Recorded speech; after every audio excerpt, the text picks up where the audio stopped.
Welcome back to the Keep Going podcast with Vin Kennedy. I'm your host, Vin Kennedy. Today we have a guest, TJ.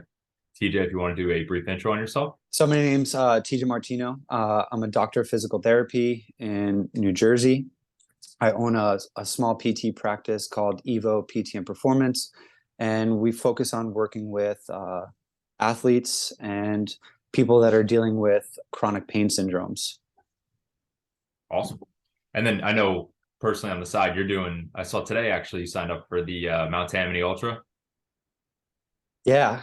So I had tried to sign up for that a couple months ago, but I ended up getting waitlisted. But I've been training for it as if I was going to get accepted, and today I finally got the email that I got accepted into the race. So yeah, that's I'm pretty awesome. stoked about it. Well, I see you on Strava running the Mount Tammany all the time. My buddy Dan talks about it all the time, so I'm familiar with it. And Oh I see yeah, runs there. Yeah, absolutely. yeah, I'm pumped. He was actually one of the guys that introduced me to running that loop. So Okay. yeah. Awesome. Yeah, so I mean that's a good place to start. So obviously I'm a little younger and I always get that like, oh, wait till, business is in full swing or wait till you have a family, like all this is going to slow down. How do you kind of combat that? Um, what do you mean? Like the work-life balance, the family life balance, and then also throwing in like ultra running and just your own fitness. Yeah, sure. So um, I think that there's five F's in your life, right? There's family, friends, fitness, finance, and faith. And I think we're always trying to manage those. But I think depending on the chapter in your life, two of those are always going to take priority. And um, it's very hard to manage more than that or to be successful or really like move forward in one direction if you're trying to be the best at all of those. So I would say last year, actually to take it back, I have two young kids. I have a 2-year-old and a 3-year-old. Um, so when my 3-year-old was first born, it was just like all family. And I had just started my business like 2 months after she was born, and we can kind of get into like how I got there. Yeah. But she was a big driver for me starting Evo. Um, but in the beginning, it was very much like, okay, family is number one, and then business is number two because we need to support that family financially. Right. Um, the following year, I had a very, very big goal that I had set for myself where when I turned 35, I wanted to do my first ultra marathon, which was the Grant to Grant Ultra. Awesome. And we could talk about that Yeah. as well at some point.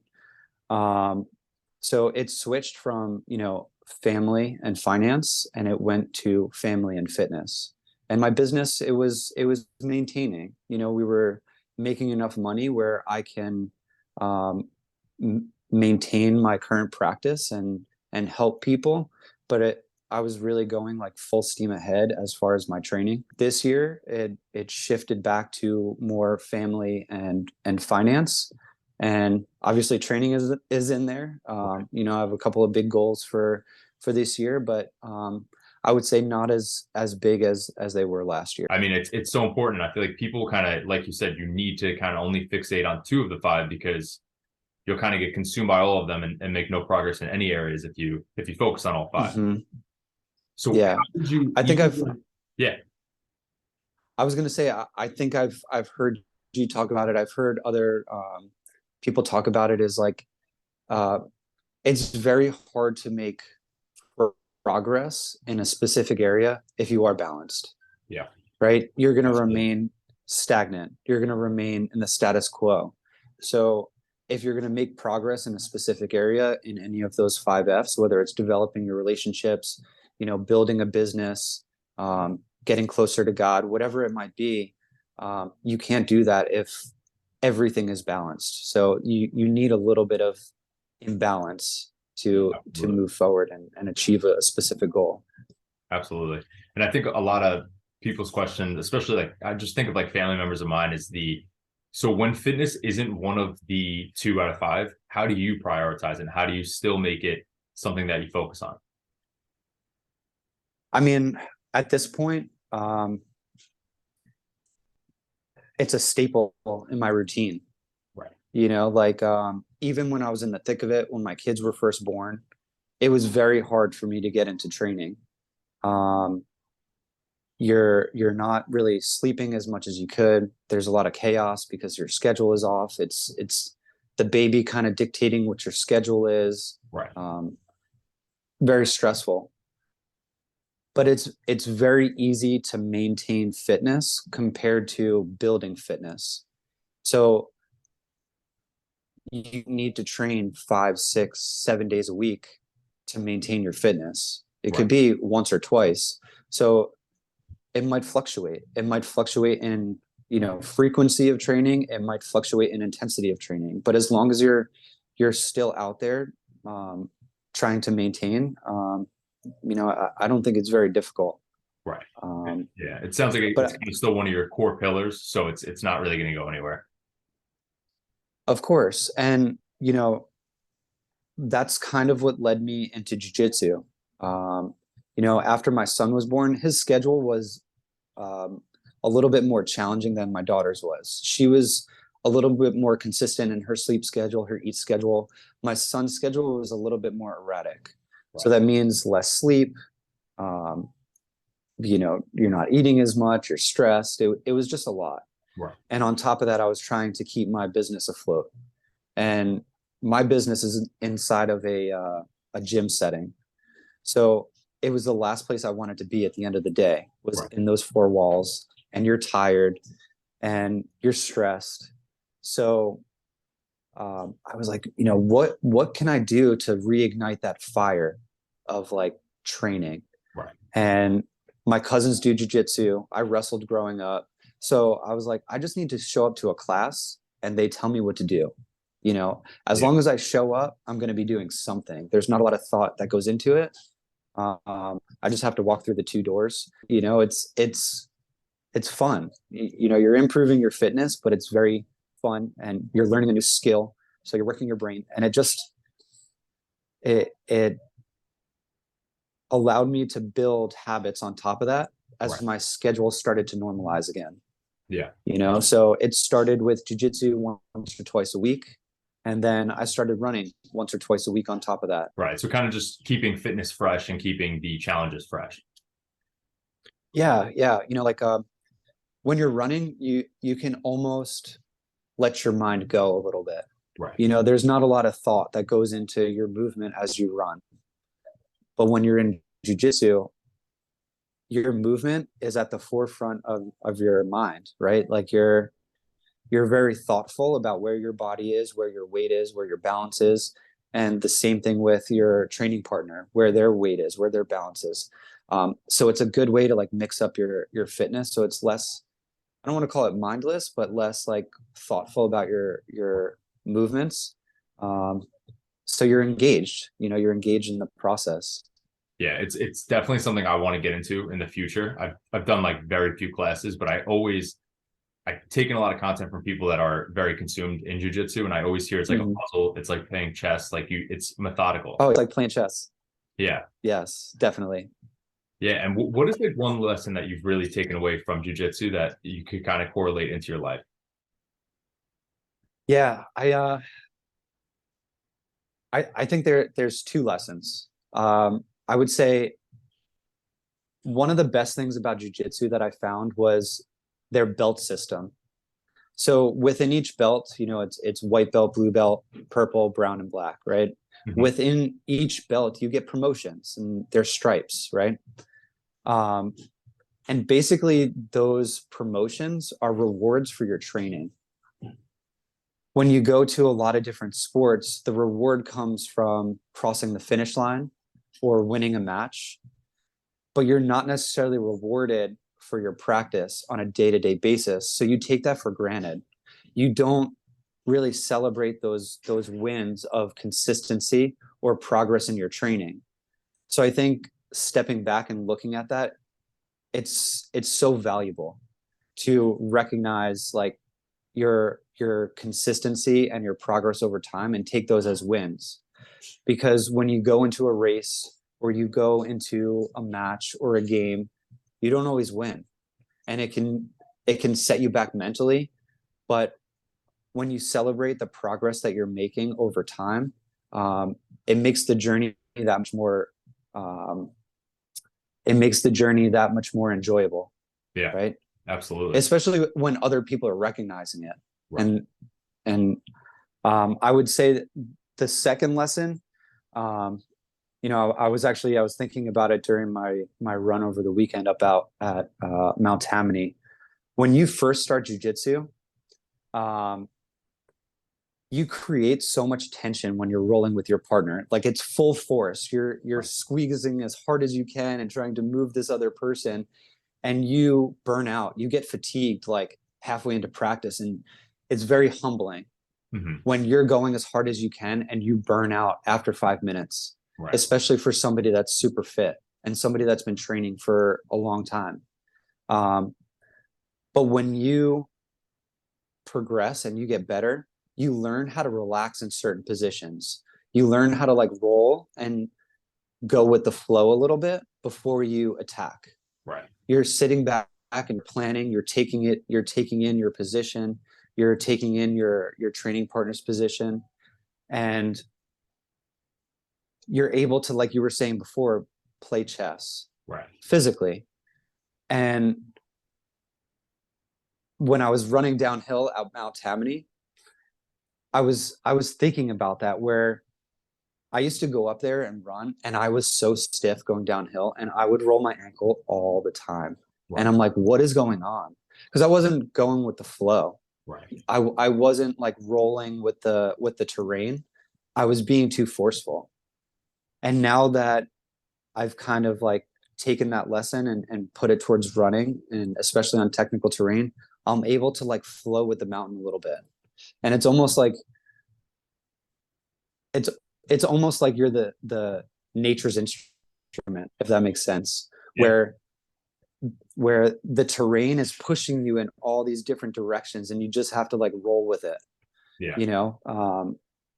And then I would say just in life, like, so many times we try to force ourselves into a position or force ourselves into a goal that we don't take in as much information as we could to make better decisions. But if you sit back and you take account of your environment, and you kind of roll with things, you can make better decisions. And I think like that's what I had to do when I first started Evo. I started Evo January 2020. The gyms shut down March 2020. So I was 3 months into my business, and I was fortunate where I was a solo practitioner and I could roll with the punches. I was traveling light. But if I tried to force my way, that this is the only way that I can do things, there's only one way that I could accomplish this goal of keeping my business afloat, there's no way I would have been in the position I am today. Yeah. So, just to touch on a couple things there. I mean, so jiu-jitsu obviously seems more like thought out and skillful. And then at the same time, you mentioned it's not delayed gratification, right? So it's like you kind of get momentum along the way of these small wins, which you're so right. Like in any other athletic or training kind of atmosphere, you're not really getting that. Like I could go on, I think I ran 500 miles before my first marathon, and you don't see any progress until you run the marathon. So it's so true. It's important to keep you going. Yeah, I think so. I first started running in 2017 because I had a couple of very high school runners that came in to get treatment. And I came to realize, like, I don't know anything about the sport. So how can I possibly help them? So I started diving into, dabbling with some of the running techniques myself. I ended up getting certified in USA track and field just because I was curious and I wanted to learn more about the sport. And it led me to my first half marathon. I think it was the Philly half. And when I first started, I think my goal pace was like 11 minutes because I had lifted for so long and I hadn't really run that it was painful. It was hard. And I was like, there's no way I could run 13 miles any faster than this. But then after I practiced and practiced and practiced and got more miles under my belt, I ended up, I think, running it at like a 750 something mile. Yeah. So it was just like, it was awesome to see the progress, especially when my expectation was like 4 minutes slower than that, Right. you know? Yeah. No, absolutely. Yeah, running is one of those things. It really is delayed gratification, like so many other things. And I definitely want to touch on Evo. So yeah, how was your kind of your journey to get to starting your own company? And then yeah, how did you combat COVID kind of coming while you were in the early stages? Sure. So getting here was honestly a long journey. Like I started my undergraduate career as um, a pre-law major. I wanted to go to law school, and I was at the University of Rhode Island for my first semester of undergraduate school. And I'm somebody that's very introverted. You know, I like being alone. I like you know, doing my own thing. And I just found myself up at school, and I really just like was having a hard time meeting people. Hmm. So I found myself in the gym more and more and more.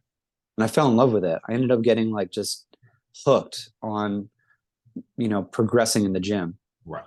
So when I transferred back from the University of Rhode Island to Monmouth, um, I continued with my progress in the gym, and I ended up getting certified as a personal trainer, I think my junior year. And because I didn't go that formal route through school, I ended up graduating with an accounting degree. And I didn't really get that formal education in exercise science. I was always just like super curious about it. Um, so it kind of led me down the path of like, how do I turn personal training into a career? Because back then it really was just a job. Right. It was something that you got into because you really like training, but you would find that, after your 20s or 30s, there was really no like career unless you were opening a gym. Hmm. But I didn't see myself as a business owner at that point. I saw myself more as like a practitioner. I saw somebody that really wanted to help people in that one-on-one setting. And then I went through an injury myself. And we could talk about, what happened um, when I was being seen by a physical therapist. But it sparked my interest of like, hey, maybe this is a career path that I can go down. Right. And in my mid 20s, I ended up going back to community college to get my science prerequisites to go to PT school. And I got accepted into Seton Hall, and that's where I got my doctorate. And while I was in school, I had a really great opportunity to work with some high level athletes at this facility up in North Jersey, and I was surrounded by a lot of like-minded people that wanted to grow professionally, that were interested, they were curious, and pushing themselves to learn as much as they can. And it was very motivating to see. One thing, obviously, you seem open, and obviously you went down numerous ventures as far as law school, accounting, obviously now becoming a doctor. You're very intellectually gifted, and with that, I feel like it's rare to see someone so open though. And the fact that runners come into your facility and they're able to impact you enough to take on running, and then the same with the training environment you're in. I feel like that's so important, and that's kind of like a lost in today's day. I feel like people think they know it all, and that's kind of the end all be all. So I think that's so obviously just throughout your journey, it sounds like it was so important. I took this survival course over the summer down in the Pine Barrens, and I met this psychologist, and he had worked with young men between ages 18 to 35 Hmm. that were struggling with drug addiction. And we were sitting around the campfire having a great conversation. And I was telling him about my experience with some of my patients that were kind of in that demographic where they were, maybe 21 to 25, and they're kind of lost in their life. I was that person. I graduated with an accounting degree, and I ended up not going down that route because I wasn't passionate about it. Right. It didn't spark my curiosity. Um, and I was just searching for my purpose in life. Like, what do I want to do? How can I make an impact? um, what am I good at, right? And what can I give back to the world? And I find that a lot of young men between those ages, after they graduate college and before they get their first job, or even after that, they're searching for this purpose in life. And he made a great point. And you can uh, take from it what you want, whether you agree with it or not.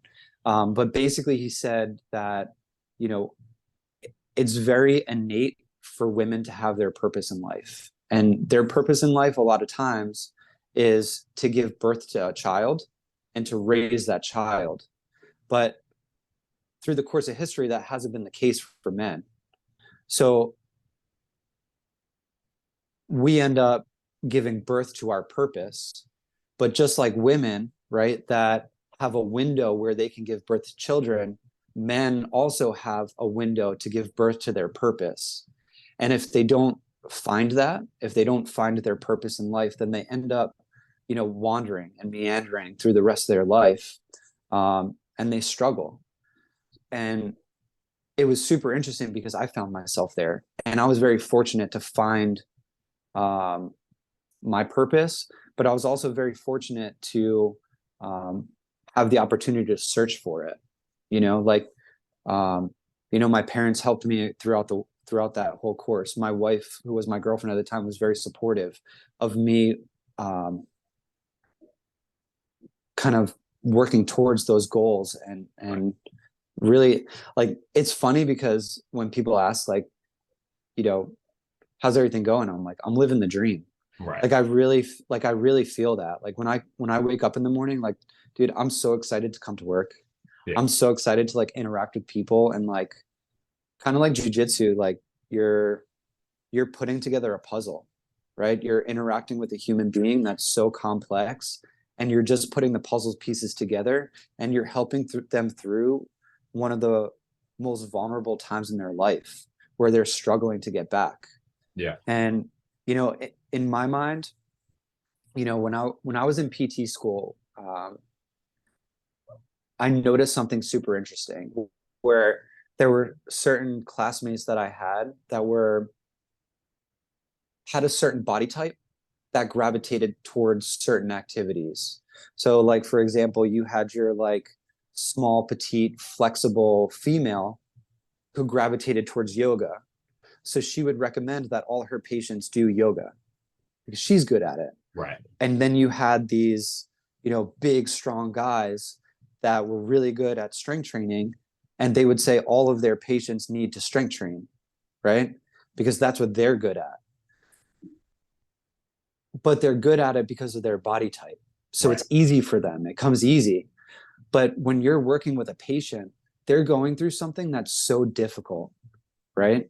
And the only way for you to be able to connect with them is to do something difficult yourself.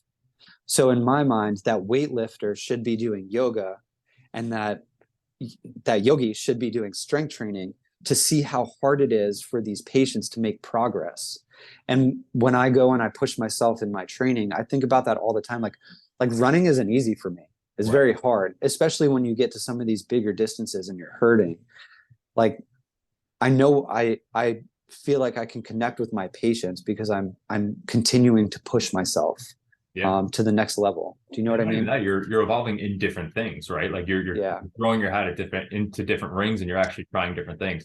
But throughout you talking there is, first of all, I totally agree. And I think it's so important. And I think the purpose thing, I totally feel. And I think a part of that gets lost is quitting. And I don't mean quitting in a bad way. I mean quitting in a good way, where people won't give something up. Rather, I look at quitting as like swinging from vine to vine to try and find what it is, rather than you just have to. I feel like that's a very old school thing where it's like you do it until you're finished, even if you hate it. But it's not reality. It's not how it has to be. And I don't think it's how majority of people should live. Yeah. So last year I did my first ultra marathon, and I, quote unquote, failed, right? I DNF'd. I set a goal, and it just wasn't in the cards for me at that point. Right. We can kind of go into. So The Grand to Grand Ultra is a stage race. Okay. So it was 160 miles over 7 days. So the first day I think it was a 50K and then a marathon and then a 50 miler, a marathon, and then like a 7 mile victory lap. Right. You have 48 hours to complete the 50 miler. Mm-hmm. So that's what turns it into 7 days, but it's really 6 days of racing. Um, so I went into that race with an injury, with a foot injury, and I was so worried going into the race that that it was going to be my limiting factor. And I Right. remember talking to one of the guys in the race, and he was like, you know, you're dealing with this foot injury, but all of the races that I've done in the past is that pain kind of goes away once you start. He's like, Right. it's very weird, but it kind of goes away. Yeah. He's like, so if anything's going to stop you during this race, it's not going to be that. It's going to be something else. Because Right. it was a monster of a race. And um, I ended up on the third day just dealing with like a crazy sunburn, sun poisoning, and really bad stomach pain, which turned out to be an ulcer. Um, and I was sitting at one of the checkpoints during the 50-mile day, and I was like, I got to throw in the hat. And some guy came next to me and he said, you know, you don't want to do anything that you're going to regret. Are you sure you want to quit? Right. And I sat there for a minute and I was like, man, I just don't think that I can do it right now. Right. But in my mind, I didn't fail because I'm going back, right? Right. Like if I said like this is my last time that I'm going to do this, like to me that would be failing. But Right. I said today just isn't the day, but that doesn't mean that I'm not going to be back. So my plan is to get more experience, to race a little bit more, to build my capacity a little bit more, and then to go back to that race a little bit stronger, a little bit more knowledgeable, and ready to get after it. So like I don't see things as failure if you're continuing to work towards those things. It's more about like when you quit and you don't look back, Right. you I don't totally, reflect on those things, right? totally agree. And then I think that's a good point to pick up too, where so now COVID came and that's obviously some adversity you battled. How did you kind of navigate that? Yeah. So when COVID hit, um, and the gyms got locked down, I was fortunate because um, I was a medical professional. So even though my practice was located inside a gym and the gyms were shut down, I was allowed to be open. Right. But at that point, a lot of people were nervous because we didn't really know what was going on. It was scary. Like we were wiping down groceries. We were, you know, distancing distancing ourselves from each other. Yeah. Um, but I was fortunate because I had patients that really needed treatment at that point. So we were able to continue with doing virtual treatment. Some people were willing to come in and be seen in the office, and some people we would, you know, do treatment outside. But I was fortunate because, like I said, it was a one-man show, so I Mhm. can roll with the punches and provide the highest level of care based on what the patient's needs were at that given time. And as we progressed and things started to open back up and people were more comfortable coming into the office, you know, like we didn't miss a beat at that point. Yeah. No, that's awesome. And you're powering through and it looks like, you know, obviously you said last year was a big year for business. So it seems like you just keep building. It's awesome, man. It really is. Yeah. What is one of the most common injuries you see with runners and how could it be treated and prevented? It's a great question. Um, I'm just thinking to myself here, I feel like I roll my ankle like at least once every 3 months. so yeah, so like how deep into the rabbit hole do you want to go? Because I can go into it and I can nerd out for a couple minutes if you Yeah, kind want. of wherever you want to go with it. All right. So when we look at a human and we start to evaluate their movement patterns and their resting posture, what we find is we're not this like perfectly symmetrical textbook version of like the musculoskeletal system, right? We have some asymmetries that are built into our hardware. And then we have some asymmetries that are built into our software, into our nervous system, right? Um, so when you start doing an activity like running, that's alternating. So opposite arm, opposite leg, and Mhm. symmetrical, meaning those limbs are doing the same thing, but they're alternating, right?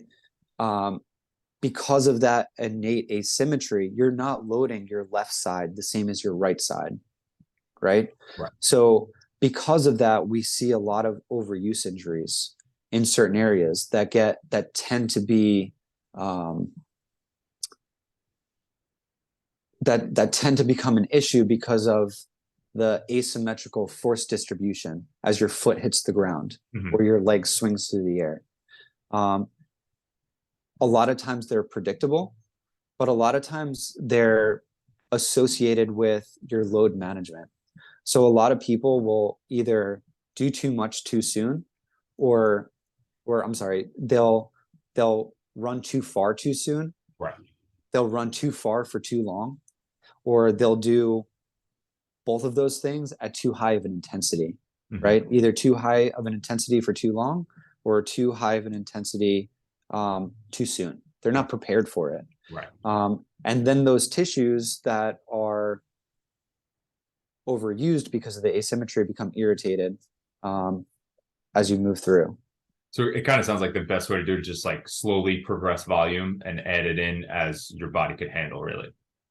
Yeah, I mean, and we also need to take a look at like somebody's overall load. Like I used to say when I was a kid, my dad beat cancer, and looked at him and said like, how strong is somebody that can beat cancer? And it was just so like it was just amazing.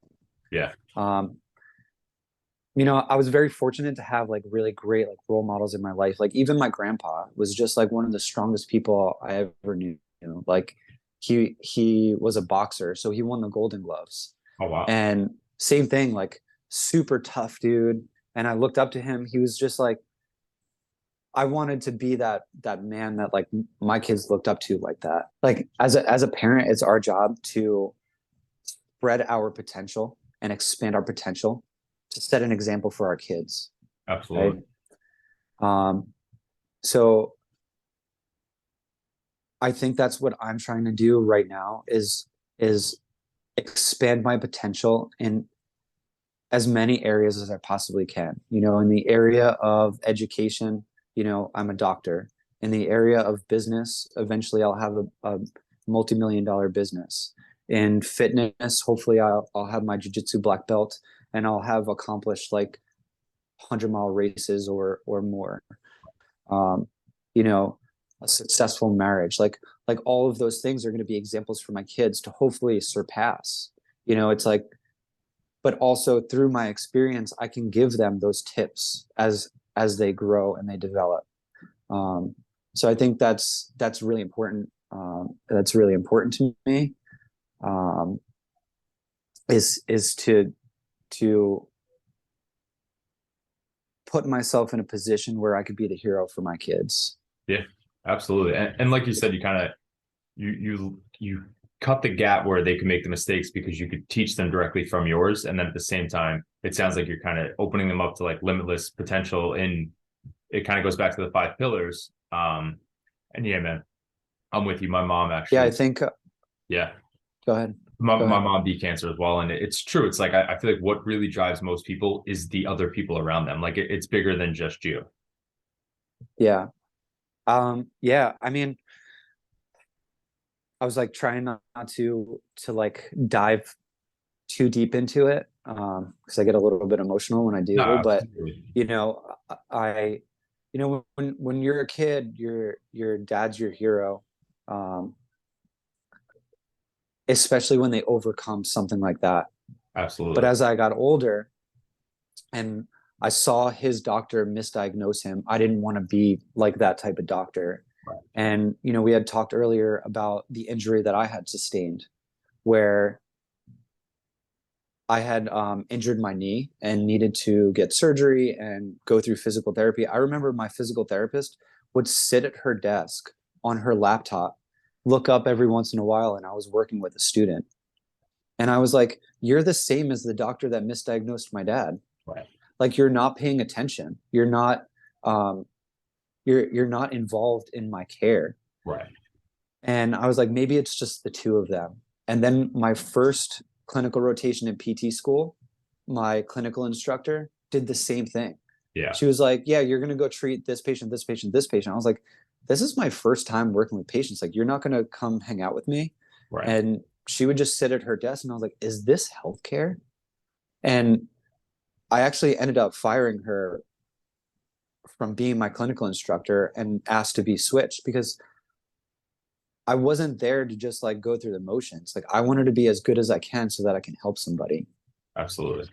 And then I'd say the last part of that story is, as I got older, my dad ended up getting diagnosed with lymphoma in 2020.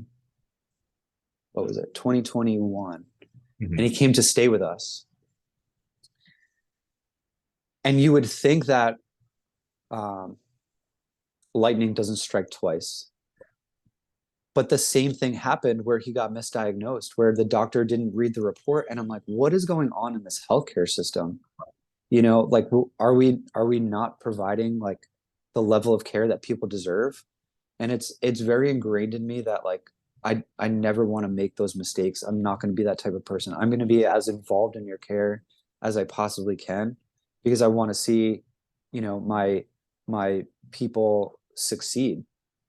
And it's unfortunate because as my dad started living with us, what I found was he beat cancer, but he lost to the pharmaceutical companies because they overprescribed and pushed all of these drugs on him because the doctors didn't spend time to get to the source of what the problem was. Right. You know, and it almost went to where my dad was my hero as a kid, but then I grew up to find out that like he lost a battle, and it was sad. And I feel like me pushing my fitness as far as I can is so that my kids never feel like that either, where like their dad has a weakness, he's got a kink in his armor, he's not as strong as we thought. You know, like, I always want to fight as much as I can till the end. Yeah. You know, Absolutely. so yeah, I think it's a lot. You know, yeah. Go ahead. No, I think the big difference is just the passion, and it comes through in just hearing you speak as well. And it's the passion that you give your clients and the passion you have for other things in your life as well. But I think that is something that's been missed, and it's not just healthcare. It's a lot. I was a police officer. It's a lot of areas, and it's just Yeah. And dude, I think it comes down to just people finding their purpose. Yeah. You know, a lot of people fall into their career and come to find that it's not their purpose. And if it's not your purpose, it's not your passion, like, you're not going to give 100%. Right. You know, you're not going to ask questions. You're not going to do more than the bare minimum. Right. So if we can help more people by having these types of conversations, like, sit back and start asking questions and say, like, you know, why am I here? Right? Yeah. Like, what is my purpose here? What was I put on this earth to give back to the world? Like, why am I, you know what I mean? Absolutely. I couldn't agree. Yeah, man. I really, really appreciate your time. If you kind of want to tell people where they could find you, where your PT services are located, feel free. Sure. So I have 2 locations where I see patients. One is in Freehold, New Jersey, and the other one is in Metuchen, New Jersey. You can check us out on my website. It's evoptperformance.com, or on Instagram. It's at evo.pt.performance. Thank you again, man. Really appreciate it. Okay. You got it.